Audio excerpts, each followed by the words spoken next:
আজও কুয়োর জলে রান্না হচ্ছে অঙ্গনওয়াড়ি কেন্দ্রের শিশুর খাবার। হেঁচামারা ব্লকের 10খড়িয়া এলাকায় এই ঘটনা।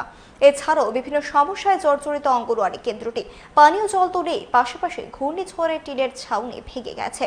সংশ্লিষ্ট দপ্তরকে একাধিকবার লিখিতভাবে জানিয়েও কাজের কাজ কিছুই হয়নি। এ বিষয়ে কর্মী সরলা দেববর্মা সমস্যাগুলি সমাধানের জানান।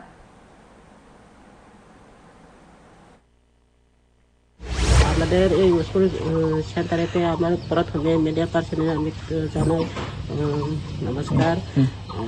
তারপরে আমার ওই সেন্টারে ওই স্কুল চালু বেশি কোনো নষ্ট, ওই ঝড় বৃষ্টির সময় সব ভেঙে গেছে ওই দেহ।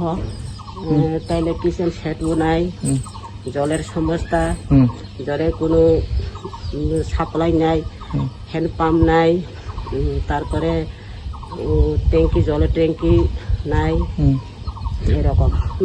ওই নিচেতে কুয়া আসে, কুয়া থেকে তাইনা আইনা রান্না টান্না করে, জলের খুব সমস্যা অভাব।